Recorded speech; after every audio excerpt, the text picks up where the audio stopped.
जय माता दी दोस्तों। वर्ल्ड बेस्ट मैजिक में आपका हार्दिक स्वागत है। कैसे हैं आप सब? ये बताने के लिए कमेंट बॉक्स में जय माता दी जरूर लिखें। दोस्तों, हरतालिका तीज का त्यौहार भाद्रपद माह के शुक्ल पक्ष की तृतीया तिथि को मनाया जाता है। इस दिन सुहागिन महिलाएं अपने पति की लंबी उम्र के लिए यह व्रत रखती हैं। लेकिन कई बार महिलाओं को व्रत के दौरान पीरियड आ जाता है, जिसकी वजह से वह दुविधा में पड़ जाती हैं कि वह यह व्रत रखें या फिर नहीं। तो आज हम आपको इस वीडियो में यही बताएंगे कि हरतालिका तीज व्रत के दिन अगर कोई महिला पीरियड से हो जाए तो वह यह व्रत और पूजा कैसे करे। इस वीडियो में हम आपको पूरी व्रत की विधि व नियम बताएंगे और ये भी बताएंगे कि आपको पूरा दिन क्या करना चाहिए और क्या नहीं करना चाहिए। इसलिए अंत तक इस वीडियो के साथ बने रहें।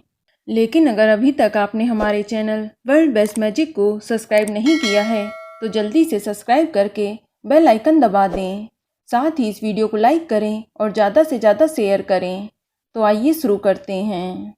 दोस्तों, हिंदू धर्म में हरतालिका तीज के व्रत को सभी व्रतों में सबसे बड़ा माना जाता है और इस व्रत का नियम है कि अगर कोई महिला एक बार इस व्रत को शुरू कर देती है तो वह यह व्रत बीच में छोड़ नहीं सकती। यह व्रत खंडित नहीं होना चाहिए। हर साल लगातार ये व्रत किया जाता है और ऐसे में अगर कोई महिला हरतालिका तीज के दिन यदि मासिक धर्म यानी पीरियड से हो जाए तो वह परेशान हो जाती हैं कि वह इस दिन व्रत और पूजा किस प्रकार करें। तो आपको बता दूं कि जो महिला ये व्रत पहले से रखती आई हैं और उन्हें इस साल पीरियड आ गया है तो उन्हें ये व्रत जरूर रखना चाहिए।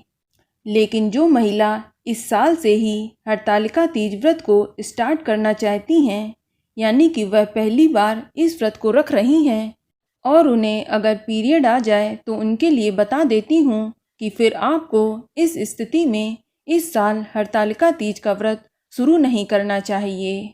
उन्हें नेक्स्ट ईयर से ये व्रत स्टार्ट करना चाहिए, क्योंकि व्रत को शुरू करने से पहले व्रत का संकल्प वगैरह लेना जरूरी होता है और पीरियड में यह संभव नहीं है। इसलिए आप नेक्स्ट ईयर से ही हरतालिका तीज व्रत को स्टार्ट करें। लेकिन जो महिला पहले से ही यह व्रत करती आई हैं तो उन्हें इस दिन व्रत जरूर रखना चाहिए, क्योंकि यह व्रत छोड़ा नहीं जा सकता है।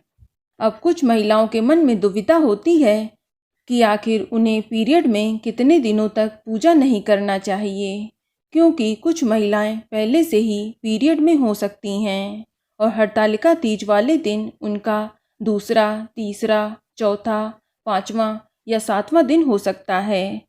तो क्या उन्हें इस स्थिति में पूजा करनी चाहिए? तो इसके लिए बता दूं कि अगर आपके पीरियड के 5वें दिन हरतालिका तीज का व्रत हो तो आप सिर धोकर इस दिन पूजा करके अपना व्रत पूरा कर सकती हैं। लेकिन उससे पहले आपको पीरियड में व्रत तो रखना है, मगर आपको पूजा नहीं करनी है। किसी भी तरह से पूजा से संबंधित कामों में शामिल नहीं होना है। बस आपको इस व्रत को निर्जल रहकर व्रत के सभी नियमों का पालन करना चाहिए। बस ऐसे में ध्यान रखें कि आपको पूजा की किसी भी चीज को हाथ नहीं लगाना चाहिए। दोस्तों, हरतालिका तीज वाले दिन व्रती महिला को सिर धोकर स्नान आदि करने के बाद स्वच्छ वस्त्र धारण करके अपने पूजा स्थल में जाकर दूर से ही माता पार्वती और शिव जी का आशीर्वाद लेकर अपना उपवास शुरू करना चाहिए और पूरा दिन आप भगवान जी की मानसिक पूजा करें, यानी मन ही मन में भगवान शिव और माता पार्वती जी का ध्यान करें और उनके मंत्रों का जाप करें।